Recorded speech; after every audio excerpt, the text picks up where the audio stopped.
देखिए, ठंड का मौसम दस्तक दे चुका है पहाड़ों से लेकर मैदानों तक। इसलिए चाय पर चर्चा की शुरुआत इसी खबर के साथ। आपको बता दें कि ठंड बढ़ रही है, लेकिन इस सीजन में कश्मीर में अलग ही किस्म की बहार है। कश्मीर की वादियां स्नोफॉल से चमक रही हैं, निखर रही है। कश्मीर में कदम कदम पर बर्फ ही बर्फ देखने को मिल रही है। बदले मौसम में घाटी बेहद खूबसूरत हो गई है। हालांकि बर्फबारी की वजह से आवाजाही में कुछ परेशानियां भी पेश आ रही हैं, लेकिन वक्त रहते रास्ते दुरुस्त किए जा रहे हैं ताकि सैलानियों को कठिनाइयों का सामना ना करना पड़े।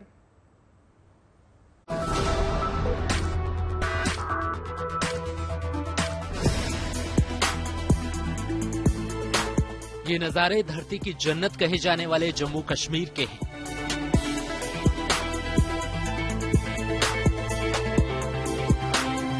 जम्मू कश्मीर में श्रीनगर से लेकर तमाम इलाकों में बर्फबारी से तस्वीर बदल चुकी है। बांदीपुरा हो, बड़गांव, सोनमर्ग या सोपोर या फिर द्रास और करगिल के पहाड़ी इलाके, हर तरफ बर्फ ही बर्फ है। लगातार हिमपात से जगह जगह माहौल बेहद खूबसूरत हो गया है। बर्फ की सफेद चादर ने फिर एक बार घाटी के जो पहाड़ी इलाके हैं उनको जो है अपनी लपेट में ले लिया है। बहुत खूबसूरत मंजर, सफेद चादर जो है बिछी हुई है। और इस बार न सिर्फ पहाड़ी इलाके बल्कि कुछ हिस्से हैं मैदानी इलाकों के जहां सीजन की पहली बर्फबारी हुई है। इसके चलते ऑलरेडी अगर आप बात करें, कश्मीर इस वक्त एक सख्त सर्दी की चपेट में था और इस बर्फबारी के बाद जो है कोल्ड अटैक जो है बढ़ सकता है। बर्फबारी के कारण बनिहाल और बारामूला के बीच रेलवे ट्रैक पर भी बर्फ के ढेर देखने को मिल रहे हैं। लेकिन घाटी में ऐसे माहौल में रेलगाड़ी से सफर का अपना अलग ही मजा है। हिमपात के कारण जमीन से मकानों तक और सड़कों से दरख्तों तक सब जगह बर्फ की मोटी चादर बिछी हुई है। इसके कारण बांदीपुरा गुरेज रोड और दावर तुलेल रोड पर भी गाड़ियों की आवाजाही में बाधा आ रही है। तो बर्फबारी के कारण आम लोगों को पानी, बिजली से जुड़ी दूसरी दिक्कतों का भी सामना करना पड़ता है। ठिठुरती ठंड से अब पानी के साधन जो है वो जमने लगे हैं और लोगों को पीने के पानी की कमी महसूस हो रही है। साथ ही साथ बिजली की कटौती बढ़ गई है। जम्मू कश्मीर में प्रशासन का कहना है कि नदी नालों में पानी का स्तर गिरने से अब जो power generation, hydro power generation है, उसमें भी गिरावट आ रही है। दूसरी तरफ खपत जो है बिजली की ठंड के कारण बढ़ रही है। इसलिए ये जो पावर कट्स हैं वो अब बहुत ज्यादा पूरे कश्मीर में और श्रीनगर में भी बढ़ने लगे हैं। मौसम के जानकारों के मुताबिक एक वेस्टर्न डिस्टर्बेंस की वजह से कश्मीर में इन दिनों जमकर बर्फबारी हो रही है। इसके चलते कश्मीर से लद्दाख तक हिमपात हो रहा है और आलम यह है कि भारी स्नोफॉल की वजह से श्रीनगर लद्दाख हाईवे समय समय पर बंद करना पड़ रहा है। जोजिला पास हाईवे और आसपास के इलाकों में सड़कों पर इतनी बर्फ है कि गाड़ियों की आवाजाही मुश्किल हो जाती है। हालांकि स्थानीय प्रशासन, बीआरओ और पुलिस की ओर से हाईवे पर ट्रैफिक बहाल करने के लिए इंतजाम किए जा रहे हैं। कल शाम से यहाँ पे काफी बर्फबारी हो गई, जिसकी वजह से कल शाम के बाद जो हमारा नेशनल हाईवे जो श्रीनगर लेह नेशनल हाईवे है वो उसमें कुछ गाड़ियों की आमद-रफ्त के लिए बंद हुआ। लेकिन अभी सुबह से यहाँ पे मौसम फिर से खुला हुआ है। 2-3 इंच द्रास और जोजिला में 3 से 4 इंच पड़ा है। लेकिन अभी यही इतला हुआ कि फिर से नेशनल हाईवे को रीओपन किया गया है। कश्मीर में वैसे तो तापमान पहले ही 0 से नीचे आ गया था, लेकिन बर्फबारी के चलते इसमें और भी गिरावट आई है। बताया जा रहा है कि एक दिन पहले श्रीनगर में इस सीजन की सबसे सर्द रात दर्ज की गई। जानकारों का अनुमान है कि अब स्नोफॉल में कुछ कमी आ सकती है और मौसम साफ हो सकता है, लेकिन इसके बाद एक बार फिर से हाड़ कपाने वाली ठंड पड़ सकती है। अगर हम कश्मीर के पहाड़ी और पर्यटन स्थलों की बात करें तो वहां पर तापमान 0 से 5 डिग्री नीचे और -5 से -9 डिग्री तक रिकॉर्ड किया जा रहा है। फिलहाल आने वाले दिनों में लोगों को इस कड़ाके की ठंड से राहत मिलने की उम्मीद नहीं है, क्योंकि 21 दिसंबर से कश्मीर में सबसे ठंडा मौसम 1 महीने का चले कलां शुरू हो रहा है। हालात को देखते हुए प्रशासन ने राहगीरों और स्थानीय लोगों से सुरक्षा के लिए सावधानी बरतने को कहा है। साथ ही जगह जगह स्थिति पर मुस्तैदी से नजर भी रखी जा रही है ताकि हादसों को टाला जा सके और कहीं भी परेशानी न हो। श्रीनगर से अशरफ वाणी और मीर फरीद के साथ bureau report, good news today.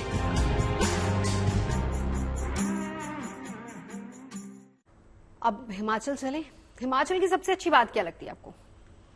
वहाँ के एडवेंचर स्पोर्ट्स है ना, और पैराग्लाइडिंग। कोई अच्छी जगह है? कुफरी शिमला। मनाली में मढ़ी वगैरह, रोहतांग है, वहां जा सकते हैं।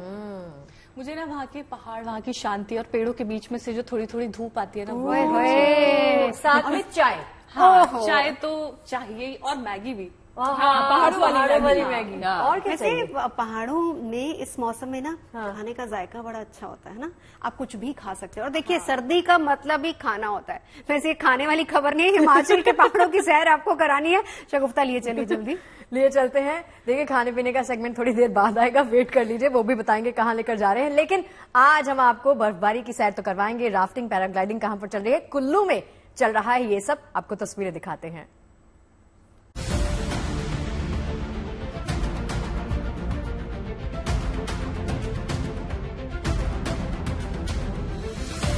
पहाड़ों पर ये बर्फबारी सुनहरा मौका लेकर आई है। आसमान से गिरते सफेद फाहों ने इन दिनों पूरे हिमालय क्षेत्र में ऊंचे इलाकों की रंगत बदल कर रख दी है। खासतौर से कुदरत के इस नायाब रूप का सूरत हाल आप हिमाचल प्रदेश में भी देख सकते हैं। अगर आपको अपनी आंखों में प्रकृति के इस खूबसूरत नजारे को कैद करने की ख्वाहिश है तो चले आइए लाहौल स्पीति और उससे सटे कुल्लू मनाली। लाहौल स्पीति में तो भले ही तमाम जगहों पर हाड़ कपाने वाली ठंड पड़ रही है, रास्ते बड़े कठिन हैं। कई जगहों पर तापमान माइनस में दर्ज किया जा रहा है, लेकिन ऊंची ऊंची इन पहाड़ियों पर चांदी की तरह चमक रही ये बर्फ यहाँ पहुँच रहे लोगों को खुश कर दे रही है। अब हिमाचल प्रदेश के खास पर्यटन क्षेत्र कुल्लू की ये तस्वीरें देखिए, जहां न केवल बर्फबारी देखने के लिए भारी संख्या में सैलानी पहुंच रहे हैं, बल्कि चटकी और खिली खिली धूप में राफ्टिंग और पैराग्लाइडिंग को एंजॉय करने के लिए भी अच्छी खासी संख्या में पर्यटक आ रहे हैं। हमने अभी मनाली, मॉल रोड और सोलांग वैली गए थे। यहाँ बहुत अच्छा लगा। ठंडी बहुत है यहाँ, लेकिन मजा बहुत आया। बहुत अच्छा है, वहाँ पे घूमने के लिए बहुत मस्त है। हल्की हल्की स्नोफॉल भी हुई थी, अभी स्टार्ट हो रही है। और हमें सोलांग वैली में बहुत मजा आया। वहाँ पे अच्छी अच्छी एक्टिविटीज हैं। यहाँ पहाड़ियों में बहुत अच्छी स्नो गिरी है। बहुत देख के इतना अच्छा लग रहा है, क्या बताए, बहुत अच्छा लग रहा है। हम उसे शब्दों में बयां नहीं कर सकते। यहाँ का वेदर और व्यू जो है वो बहुत औसम है। खासकर हम लोग जहाँ से आए वहाँ काफी गर्मी थी फिलहाल, तो हमें स्नोफॉल देखने की सबसे ज्यादा चाहत तो मेरी स्नोफॉल देखने की थी। तो जैसे ही हमने यहाँ पर आए हम लोग और हमें इतनी अच्छी स्नोफॉल देखने को मिली, लाइव स्नोफॉल देखा हमने लगभग 1-1.5 घंटे तक। हमने उस व्यू को पूरा एंजॉय किया। फिर हम लोग सोलांग वैली भी गए थे, अमेजिंग एक्सपीरियंस रहा हमारा। हमने काफ़ी सारी एक्टिविटीज़ भी की और फिर उसके बाद हम लोग फर्दर अटल टनल भी गए थे और इसके बाद हम लोग सीसू भी गए थे। वहाँ तो ये कहना है मुझे कि जो लोग कहते हैं कि कश्मीर में जन्नत है, बट टू बी ऑनेस्ट यहाँ जन्नत से कुछ कम नहीं है। बहुत खूबसूरत है, बहुत अमेजिंग है। कपल्स जो आना चाहें अपने क्वालिटी टाइम स्पेंड करने के लिए बहुत अच्छी जगह है। आते ही साथ मुझे लाइव स्नो देखने को मिला। कम से कम 1 आवर लाइव स्नो मैंने एंजॉय किया। उसके बाद नेक्स्ट डे मैं चला गया अटल टनल सीसू तक। वहाँ पे अच्छा वेदर था, पूरा बहुत मजा आई। फिर वहाँ से हम लोग शाम को क्या कहते हैं अपने होटल पे आ गए। फिर सुबह हुई, फिर उसके बाद यहाँ पे हम लोग आके स्पॉट जो एंजॉय कर। कश्मीर और उत्तराखंड की तरह हिमाचल भी हमेशा से सैलानियों के लिए पर्यटन का अच्छा खासा सेंटर रहा है। ऐसे में हरे भरे पहाड़ हों या फिर बंजर पहाड़, जगह जगह हुए भारी स्नोफॉल से माहौल बेहद खूबसूरत हो गया है। कुदरत की इसी सफेद और नायाब नेमत को बरसते देखने के लिए देश दुनिया के सैलानी खींचे चले आ रहे हैं। जाहिर है पर्यटकों की ये आमद एक बार फिर यहाँ के पर्यटन व्यवसाय को अच्छे रूप में एक नई दिशा और दशा दिखा रही है। Bureau report, good news today. पहाड़ों पर जिस तरह से भारी बर्फबारी हो रही है, वहां हाड़ कपाने वाली सर्दी पड़ रही है। ऐसे में अब उत्तर भारत के मैदानी इलाकों के साथ साथ खास तौर से दिल्ली भी ठंड के आगोश में धीरे धीरे आ रही है। और देखिए इस साल दिसंबर ने राजधानी दिल्ली में ठंड के पिछले सारे रिकॉर्ड्स ब्रेक करके नया रिकॉर्ड बना लिया है। और जिस तरह से अब शीतलहर चलना शुरू हुई है, उसे देखकर लग रहा है कि दिसंबर के बाकी बचे दिनों में भी न्यूनतम तापमान का एक नया रिकॉर्ड बन जाएगा।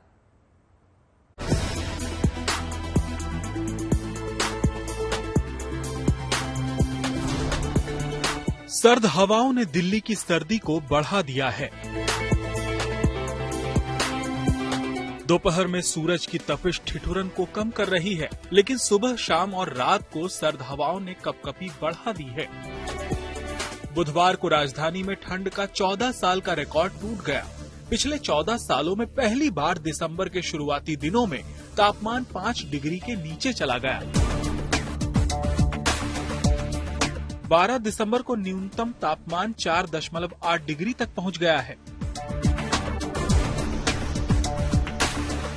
सुबह 5:30 बजे दिल्ली का तापमान 4.8 डिग्री सेल्सियस रहा, जो कल के न्यूनतम तापमान 4.9 डिग्री से कम था। आईएमडी ने अगले 2 दिनों तक इसी तरह की शीतलहर की चेतावनी देते हुए येलो अलर्ट भी जारी किया है। उत्तर भारत सहित देश की राजधानी दिल्ली में शीतलहर का कहर जो है वो जारी है। शीतलहर के चलते दिल्ली एनसीआर के तापमान में अच्छी खासी गिरावट जो है वो दर्ज की गई है। दरअसल दिल्ली में इस वक्त का अगर तापमान की अगर बात की जाए तो 60 डिग्री के आसपास जो है वो दर्ज किया गया है। इस वक्त हम मौजूद हैं कर्तव्य पथ पर। आपको तस्वीरें दिखा दें कि सुबह का वक्त है और किस तरीके से जो तापमान है उसमें लगातार गिरावट जो है वो दर्ज की गई है। पिछले 2013 की अगर बात की जाए तो 28 दिसंबर के आसपास दिल्ली का तापमान 2.8 डिग्री के आसपास जो है वो दर्ज किया गया था। अमूमन ये जो शीतलहर और ठंड का जो असर है वो दिसंबर के आखिरी हफ्ते में दिखाई देता है, लेकिन वेस्टर्न डिस्टर्बेंस के चलते दिल्ली में और एनसीआर में खासतौर पर उत्तर भारत के कई हिस्सों के अंदर ठंड जो है वो इस बार पहले दस्तक जो है वो दी है। वैसे तो दिसंबर के आखिर में दिल्ली के तापमान में इतनी गिरावट देखी जाती है, लेकिन इस बार समय से पहले ही गिरते पारे ने रिकॉर्ड बना दिया है। मौसम पूर्वानुमान एजेंसी स्काईमेट के मुताबिक आमतौर पर दिल्ली में सबसे कम तापमान महीने के अंतिम हफ्ते में दर्ज किया जाता है। 2009 के बाद दिल्ली में सबसे कम तापमान 2.4 डिग्री था, जो 30 दिसंबर 2013 और 28 दिसंबर 2019 को दर्ज किया गया था। पिछले साल दिसंबर में सबसे कम तापमान 15 दिसंबर को 4.9 डिग्री था। लेकिन इस साल दिसंबर ने पिछले सारे रिकॉर्ड ब्रेक कर नया रिकॉर्ड बना दिया है। मुमकिन है दिसंबर के बाकी बचे दिनों में न्यूनतम तापमान का एक नया रिकॉर्ड बन जाए। इस कपकपाती सर्द रात में रैन बसेरा लोगों के लिए राहत का सबब बना है।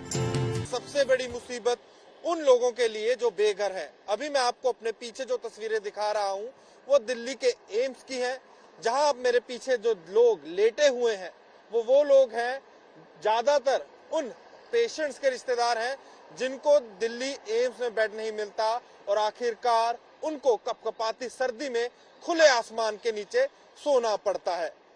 तस्वीरों में साफ तौर पर आप देख सकते हैं कि सर्दी इतनी है, 1 बजे का समय हो गया है, 8 डिग्री के आसपास तापमान है। इतनी सर्दी में इतने पतले कंबलों के सहारे ये लोग अपनी रात निकालते हैं। बड़ी सर्दी है इस समय। आपने अपनी जो पटरी है उसके बाहर लोगों को गर्म रखने के लिए जो ग्राहक हैं, राहगीर हैं, उनके लिए आग जला रखी है, अलाव जला रखा है। कैसे सर्दियों में अपना गुजारा करेंगे आप? कैसे कर रहे हैं? सर आप क्या करें, मजबूरी में करना पड़ता है। आप आग का सहारा नहीं लेंगे तो फिर कैसे यहाँ पे गुजारा करेंगे?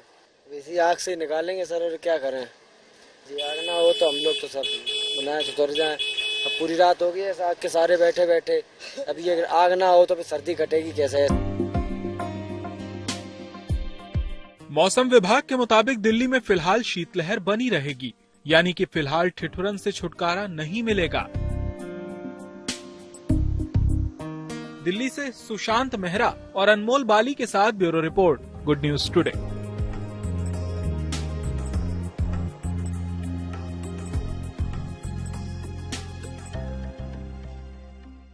तो भाई अब ठंड ने सोच लिया है कि जोरों से पड़ना है। पहाड़ हो या मैदान, ठंड अपना असली रूप दिखाने की पूरी तैयारी कर रही है। लेकिन वहीं जबरदस्त दिल्ली में ठंड पड़ रही है। लेकिन कर्तव्य पथ की तस्वीर आपको दिखाते हैं, जहां पर हमारे जवान अपने कर्तव्य को निभाने में जुटे हुए हैं।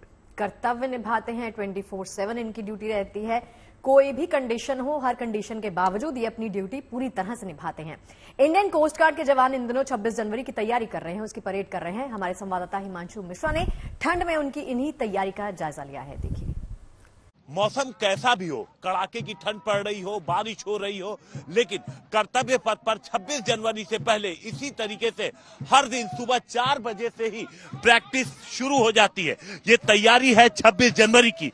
आप देख सकते हैं इंडियन कोस्ट गार्ड के तमाम जवान और अधिकारों को कि किस तरीके से यहाँ पर तैयारी की जा रही है, ये प्रैक्टिस की जा रही है 26 जनवरी से पहले, क्योंकि 26 जनवरी के दिन यही लोग जब कदम ताल मिला के चलेंगे तो उसके पहले कितनी मेहनत होती है, किस तरीके से तैयारी होती है यहाँ पर कर्तव्य पथ पर, वो साफ देखा जा सकता है।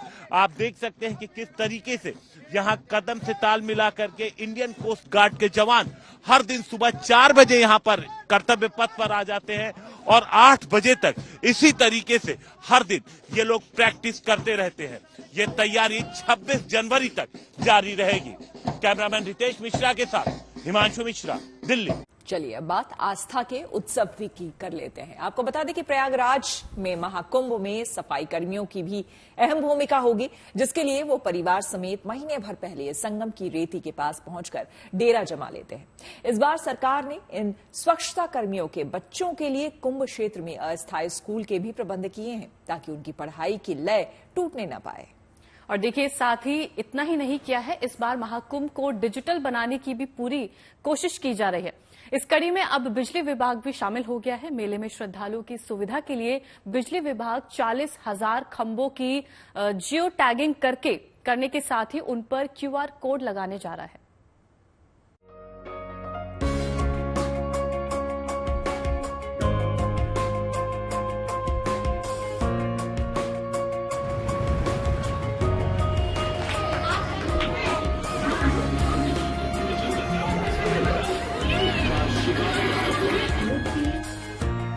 संगम नगरी में आस्था और अध्यात्म के लगने वाले सबसे बड़े मेले में साफ सफाई बनाए रखना भी एक बड़ा काम है।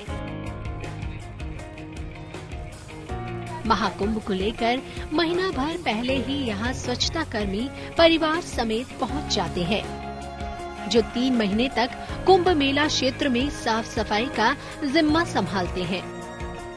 यूपी के अलग अलग जिलों से आए स्वच्छता कर्मियों के लिए यहाँ सैनिटेशन कॉलोनी बसाई गई है, जिसमें सैकड़ों की संख्या में सफाई कर्मी परिवार के साथ आकर रह रहे हैं। इस सैनिटेशन कॉलोनी में बड़ी संख्या में बच्चे भी अपने परिवार के साथ आए हैं। इन बच्चों में वो बच्चे भी शामिल हैं जो अलग अलग जिलों के सरकारी स्कूलों में पढ़ाई करते हैं, लेकिन परिवार के कुंभ मेले में होने के चलते इनकी पढ़ाई बाधित होगी। इसको देखते हुए सरकार ने इनकी कॉलोनी में ही स्कूल की व्यवस्था कर दी है, ताकि बच्चों की पढ़ाई प्रभावित न हो। इससे बच्चों के साथ ही उनके माता पिता भी बेहद खुश हैं।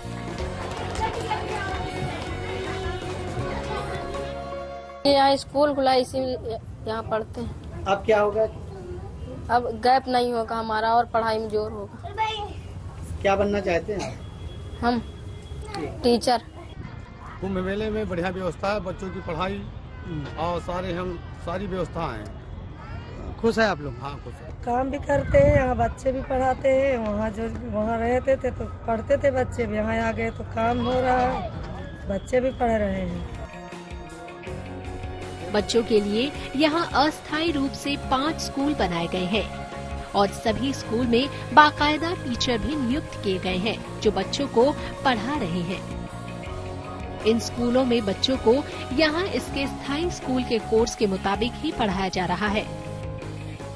3 महीने तक कुंभ में होने के चलते इनके स्थायी स्कूल में जो कुछ पढ़ाया जाएगा वो न छूटे, इसका पूरा ध्यान यहाँ रखा जा रहा है। देखिए, यहाँ पे हमारे पास क्लास 1 की क्लास भी है, जो कि रेडिनेस चलाया जा रहा है। कक्षा 2 भी है, कक्षा 3 भी है, 4, 5 भी है। उसके बाद हमारे पास एक स्मार्ट क्लास है, जिसमें ICT की सुविधा के अनुरूप हमारे पास सारा कुछ सेटअप है और ICT क्लास के अकॉर्डिंग हमारे पास स्मार्ट क्लास भी संचालित हो रही है। हमारी तरफ से लर्निंग मटेरियल्स भी प्रोवाइड किए जा रहे हैं कि बच्चा ये ना हो कि भाई कॉपी नहीं है, किताब नहीं है, इन सब चीजों की वजह से जो है वो यहाँ ना आए। हम उनको सब कुछ दे रहे हैं और ये चाह रहे हैं कि ये बच्चे जब तक यहाँ है तब तक पढ़ें और जो गैप है वो मेंटेन रहे, ताकि यहाँ से जब जाएं वो तो फिर से वही फ्लो में उनकी पढ़ाई लिखाई शुरू रहे। 3 महीने के लिए बनाए गए इन अस्थायी प्राइमरी स्कूल में बच्चों के छूटे हुए कोर्स की पढ़ाई भी पूरी करवाई जा रही है। साथ ही इन्हें स्मार्ट क्लास की सुविधा भी दी जा रही है। तो ये सैनिटेशन कॉलोनी है यहाँ पर, जहाँ पर की कामगार हैं, जो सफाई कर्मचारी हैं, उनके बच्चे हैं यहाँ पर। तो वो सारे बच्चे यहाँ पर एंगेज रहें और वो श्रमिक और कामगार काम कर पाएं। तो इसलिए स्मार्ट क्लासेस को यहाँ पर लाया गया है। स्वच्छता कर्मियों के इन बच्चों को अस्थायी स्कूल की सुविधा के साथ ही मिड डे मील समेत सरकारी योजनाओं का लाभ भी मिलेगा। इतना ही नहीं, इन्हें यहाँ पढ़ाई का प्रमाण पत्र भी जारी किया जाएगा। प्रयागराज से आनंद राज के साथ bureau report, good news today. और चलिए अब बात अयोध्या की। अवधपुरी की भव्यता दिनों दिन बढ़ती ही जा रही है। प्राण प्रतिष्ठा के बाद अयोध्या के राम मंदिर में बचे हुए काम को तेजी के साथ पूरा किया जा रहा है और मंदिर में दरवाजों से लेकर शिखर तक में सोने की चमक दिखेगी। तो मंदिर के बीच आस्था के एक कुंड का दर्शन करने का अवसर भी मिलेगा।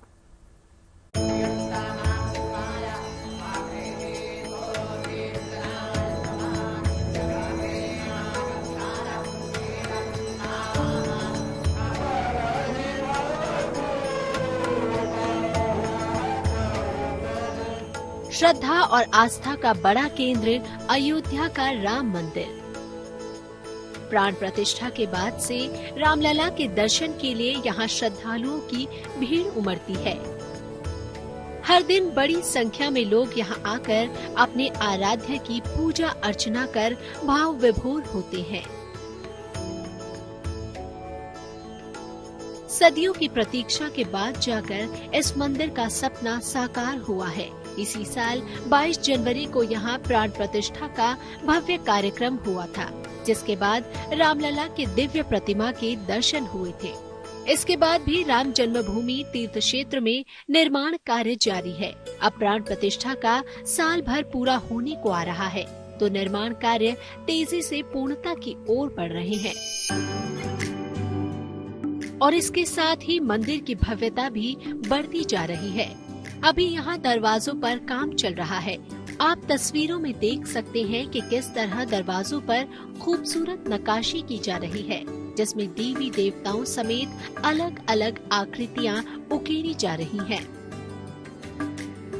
मंदिर के भूतल समेत तीनों तलों पर ऐसे 50 दरवाजे देखने को मिलेंगे। विशेष बात यह है कि भूतल के दरवाजे स्वर्ण जड़ित होंगे, जबकि और सभी तल के दरवाजे टीक वुड से बने होंगे। भूतल के दरवाजों के साथ ही राम मंदिर का मुख्य शिखर पूरा स्वर्ण जड़ित होगा, जबकि दूसरे मंदिरों के शिखर के शीर्ष बिंदु पर ही स्वर्ण का काम होगा। 50 दरवाजे अलग अलग मंदिरों को मिला करके लगेंगे। जो स्वर्ण का काम है वह केवल भूतल पर ही होगा, बाकी स्वर्ण का काम शिखर पे होगा और अन्य जो मंडप हैं जिनके शिखर हैं उनके ऊपर शीर्षस्थ एक तरीके से आप समझें कि एक आस्था का एक यंत्र वहाँ रखा जाता है। उसको जब हम रखेंगे तो वहाँ पर वो गोल्डन प्लेट किया जाएगा। बाकी सभी दरवाजे जो हैं वो टीक वुड के ही होंगे। मंदिर की दिव्यता को एक कुंड भी बढ़ाने का काम करेगा। मुख्य मंदिर और इसके चारों तरफ बनने वाले 7 मंदिरों के बीच एक कुंड होगा। कुंड यूँ समझें आप कि पुष्करणी है, तो वो जो 7 मंदिर हैं उसके चारों ओर यानी बीच में पुष्करणी होगी और 7 मंदिर उसके दिशाओं में होंगे। चारों दिशाओं में 7 मंदिर दिखलाई देंगे। पुष्करणी तो एक प्रकार से आप समझें कि जल का संसाधन वहाँ कैसे होगा और वहाँ पर लोग अपनी आस्था को किस प्रकार से प्रस्तुत कर सकेंगे, पालन कर सकेंगे, यह ध्यान में रख करके उसको किया जाएगा। मंदिरों के बीच में बनने वाले कुंड में सरयू समेत देश की मुख्य नदियों का जल होगा। ये कुंड राम भक्तों के लिए आस्था का केंद्र होगा। अयोध्या से बलबीर सिंह के साथ bureau report, good news today. हम आपको लिए चलते हैं। देखिए 20 साल पुराना ये जगह है जहां पर बन रहा है दक्षिण का स्वाद आपको चखने को मिलेगा। अन्ना डोसा नाम है। पूरी तस्वीर भी, क्या कुछ मिल रहा है वो भी एड्रेस सहित जाकर देखिए।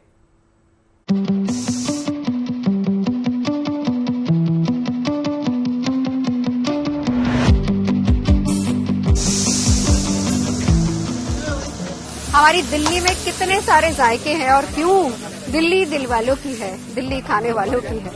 आइए खाते और लोगों से भी जानते हैं।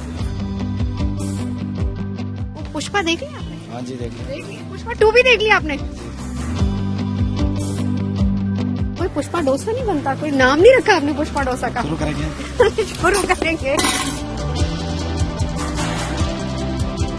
तवे पे पानी डल चुका है, मतलब अगला डोसा बनने के लिए तैयार है। Different variety of dosas. वो कहते हैं कि कई लोग स्वाद के लिए आते हैं, कई लोग नाम के चक्कर में आते हैं, लेकिन यहाँ पर नाम स्वाद दोनों आपको मिलेगा।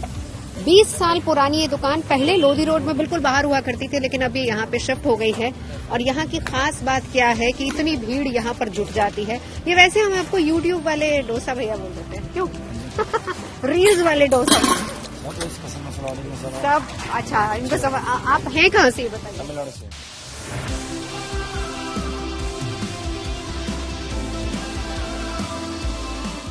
ये धनुष है, 15 साल से यहाँ काम कर रहे हैं। 20 साल पुरानी ये दुकान है, लेकिन देखिए कि जैसे जैसे समय बीतता जा रहा है, टेस्ट में और ज्यादा निखार आ रहा है और लोग बड़ी संख्या में यहाँ पहुंचते हैं। क्या क्या आप लोग बनाते हैं? धनुष पास टाइम नहीं है हमारे हमसे बात करने का, लेकिन क्या क्या बनता है यहाँ? डोसे की कितनी वैरायटी पहले बताइए? डोसे की तो 10-15 वैरायटी। और ये ऑयल कौन सा यूज करते हैं आप, ये भी बताइए? रिफाइंड। रिफाइंड। बहुत से लोग देसी घी में भी प्रेफर करते हैं। रिफाइंड थोड़ी अच्छी। रिफाइंड बढ़िया है। बड़ा में कितनी वैरायटी है? बड़ा में 2 वैरायटी है, एक दाल बड़ा, एक उड़द बड़ा। वो जो स्टैंडर्ड वैरायटीज होती है। ओके। और इडली वैरायटीज हैं या राइस इडली बचेगी? Only rice idli, nothing else.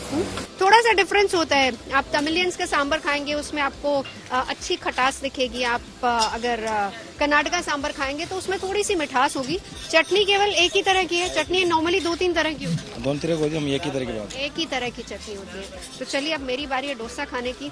Let's try and I can't wait. आप खाना चाहेंगे? डोसा है स्पेशल वाला, पनीर मिक्स वाला, साथ में सांबर। सबसे पहले मैं सांबर ही ट्राई करूंगी। लेट मी सी। ओए होए होए, कमाल ही, बहुत अच्छा सांबर है।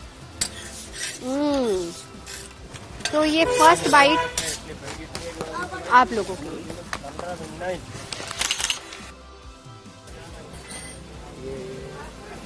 होता पता है क्या है कि ये मेरे खाने शॉर्ट्स बनाने के चक्कर में ना पूरा डोसा खा जाती हूँ मैं।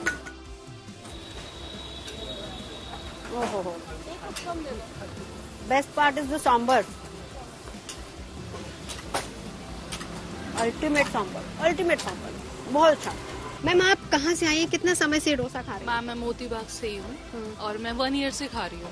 कैसा लगता है टेस्ट वाइज बहुत अच्छा है। हाँ? तो इसलिए हम यहीं आते हैं। सबसे अच्छी आइटम कौन सी है इनकी? इनका एक तो डोसा और बड़ा ऑथेंटिक टेस्ट था। Authentic मैं खुद है? साउथ इंडियन हूँ। हाँ, कहाँ से? साउथ इंडियन हूँ मैं। आपका तमिलनाडु से हूँ। आप तमिल से, इसीलिए हाँ आपको ये पसंद आ रहा है? जी। So you are from which place? Australia. Australia. Do you get Indian food over there? Yeah, but a lot of people just eat the basic stuff. Okay. Chicken tikka Do you masala. like spicy things or? Yeah.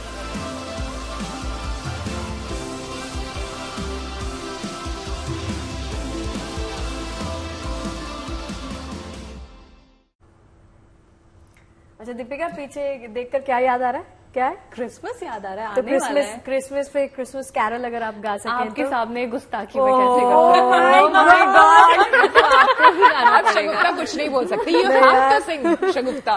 देखो मैं एक line गा दूंगी, फिर दूसरी line कर देगी और मुझे आती नहीं है, और दूसरी मुझे आती नहीं है। ठीक है, क्रिसमस के इससे अच्छा है कि हम आपको रंग दिखा दें। क्रिसमस का त्योहार अब ज्यादा दूर नहीं है, ऐसे में देश दुनिया में क्रिसमस की खुमारी चढ़ने लगी है। चीन से लेकर अमेरिका तक क्रिसमस के रंग देखे जा सकते हैं। और देखिए इंग्लैंड के मैनचेस्टर सिटी में बर्फबारी के बीच लोग क्रिसमस की शॉपिंग भी करते हुए नजर आ रहे हैं। वहां क्रिसमस से पहले मेक्सिको सिटी में फूलों का बाजार भी जोर पकड़ने लगा है।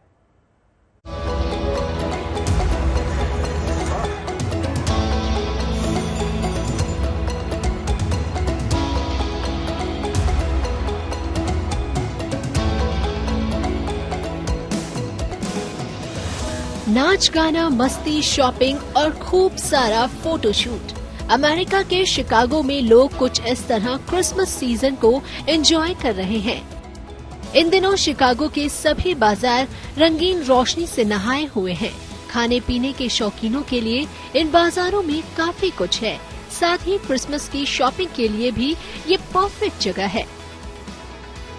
शिकागो की तरह न्यूयॉर्क रंगीन रोशनी से जगमग है।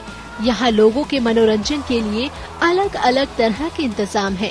कहीं युवा स्कीइंग का मजा उठा रहे हैं तो छोटे बच्चों को रंग बिरंगी लाइटों से सजे डिजाइन आकर्षित कर रहे हैं।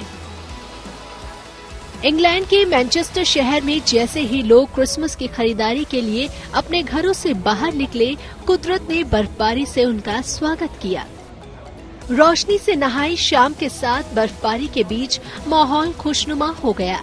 इस मौसम में लोग अलग अलग जायकों का लुत्फ उठाते दिखे, जबकि कई लोग शॉपिंग करते नजर आए। अब जरा मैक्सिको सिटी के इस फ्लावर गार्डन को देखिए। फूलों की ये सुंदर बगिया क्रिसमस के लिए तैयार की गई है। लोग इन फूलों से अपने घरों को सजाते हैं।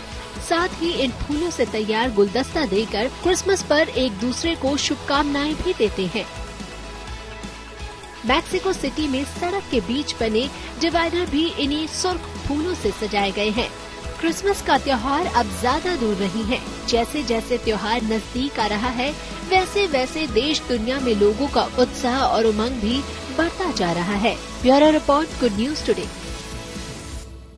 सेलिब्रेशन की बात हो रही है, क्रिसमस की बात हो रही है, तो अब पेरू लिए चलते हैं। पेरूवियन शहर टेक्ना में जबरदस्त जश्न शुरू हो चुका है और इस जश्न का केंद्र बने हैं शहर के मेयर, जो कि सांता बनकर स्काई डाइविंग कर रहे हैं और अपने शहर के लोगों का मनोरंजन कर रहे हैं। और लोग आसमान में अपने मेयर को ये सब कुछ करते हुए देख रहे हैं, उत्साहित हो रहे हैं। इतना ही नहीं, क्रिसमस की सजावट भी यहाँ लोगों को बहुत पसंद आ रही है।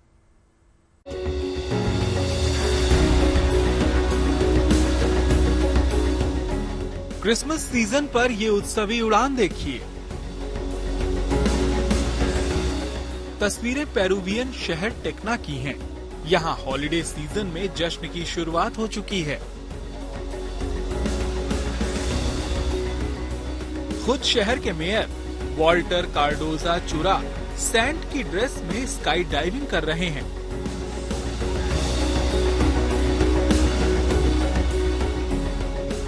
सेंटा बने मेयर साहब की इस आसमानी उड़ान ने यहाँ क्रिसमस सीजन की रौनक को बेशक नई परवाज दे दी है।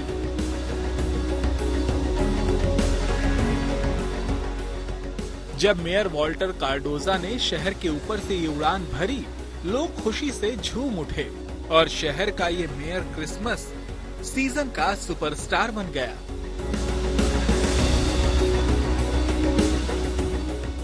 Bureau report, good news today. अब आपको उन बुजुर्गों का ऐसा हुनर दिखाते हैं जो कि पिछले 40 साल से मोरबीन बजाते हैं। मोरबीन, जिसे कि मश्क बीन या फिर बीन बाजा भी कहते हैं। इस बाजे को आपने अक्सर फिल्मों या फिर पुलिस और सेना के बैंड में देखा होगा। मुंह से फूंक मारकर इस मोरबीन को बजाया जाता है। पहले कभी मोरबीन धुन के बिना बारातें नहीं निकला करती थी, लेकिन अब ये परंपरागत धुन कम ही सुनाई देती है।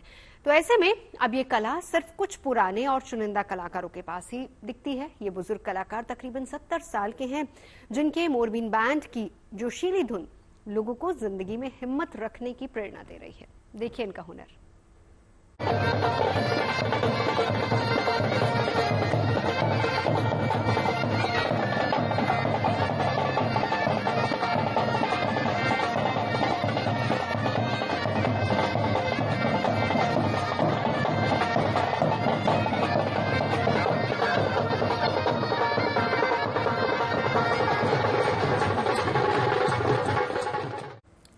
चलिए, अब जो तस्वीरें हम आपको दिखाने जा रहे हैं उन्हें देखकर आप कहेंगे वाह क्या जज्बा है।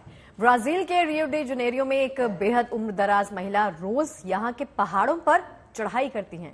देखिए, 80 से 82 साल की उम्र में जब आम बुजुर्ग लोग आराम की तलाश करते हैं, तब ये दादी अम्मा पहाड़ों पर चढ़ाई की अनोखी मिसाल पेश कर रही है। ठहाके मारकर हंसते खिलखिलाते हुए ये दादी अम्मा की फिटनेस का जवाब नहीं है। और इसके पीछे क्या राज है, ये जानने के लिए देखिए हमारी खास report.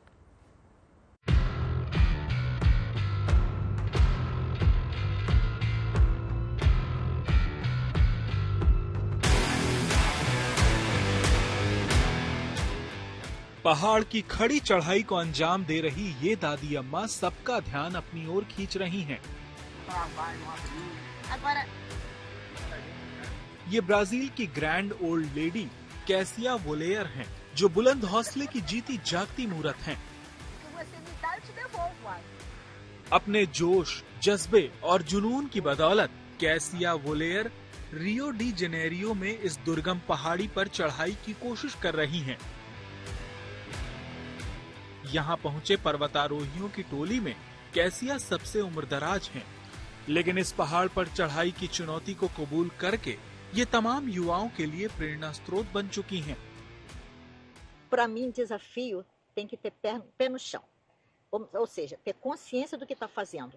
Desafiar a natureza, sim, mas com consciência. E eu acho isso muito importante. कैसिया वोलेयर की उम्र 82 साल है, लेकिन जिंदगी के इस मोड़ पर भी उनकी फिटनेस का जवाब नहीं। यही वजह है कि कैसिया अभी भी इस पहाड़ पर चढ़ाई में तमाम युवा पर्वतारोहियों से होड़ लगा रही हैं।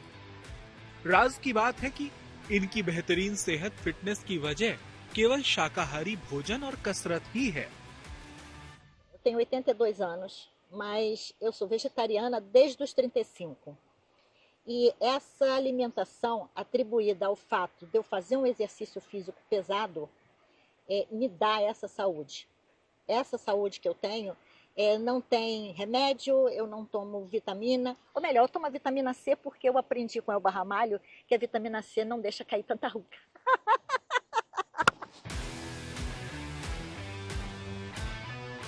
दादी अम्मा कैसिया वोलेयर अपने इस जोश और जुनून के जरिए लोगों को सेहतमंद और फिट रहने का संदेश देती हैं। साथ ही पौष्टिक भोजन करें और कसरत का महत्व भी बताती हैं, ताकि मांसपेशियां मजबूत हों।